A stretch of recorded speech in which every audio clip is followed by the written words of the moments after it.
Let's get more on this now with Olga Krasnyak. She's an associate professor at the High School of Economics in Moscow. Welcome back to the programme, Olga. Now, these bonds are from over a century ago. Can this case realistically go forward? Well, we need to understand what was the reason, the initial reason, because we definitely see that Russia is a state of war, not just only with Ukraine, but with Western countries. And Russia's assets are frozen in Western countries. And I think America started first to find a legal way to actually to confiscate these assets. So they cannot do it directly. They tried to find any single way, so how it would be possible. And also, we need to keep in mind the legal system of the United States, which represents a case law or a precedent law. It means the decision of the judge or an American court so creates or sets a precedent, a case, which can be used in the following times. So, and I believe so using this precedent, and I have actually no doubt that Americans, they will do it. It would find a legal way to actually to plunder Russian money, to confiscate Russian assets. So, well, it's a legal precedent indeed. So how can this ultimately be resolved?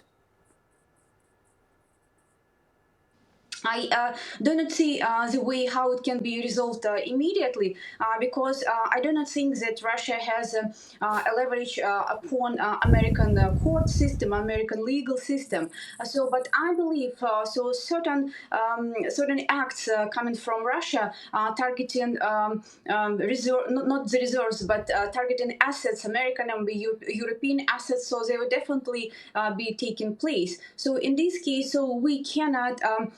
Somehow impact or have certain influence on the decision of American courts, but having our own right to do something what we can do with American or European assets on our own territory, and I think so. This is something what we should expect. So as you say, the real target here seems to be Russia's frozen assets. How will Russia be responding to this? Well, we see still Russia is at the situation in a war, basically in the war, not with Ukraine, like I said, but the Western countries. And when we see certain acts coming from the Western countries to take Russian money, it means they somehow in a crisis. Maybe not economic crisis, but definitely financial crisis. But all these things are related.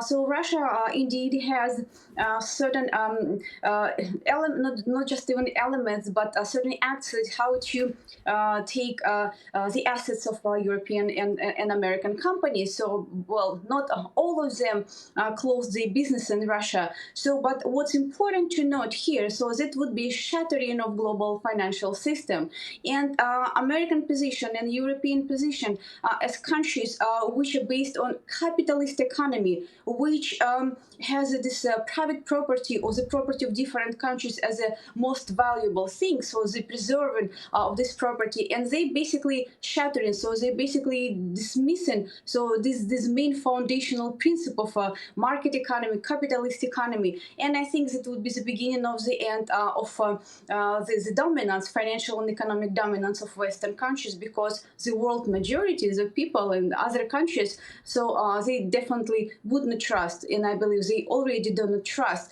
European and American financial system. Professor Olga Krasnyak from the High School of Economics in Moscow, thank you very much for your insights.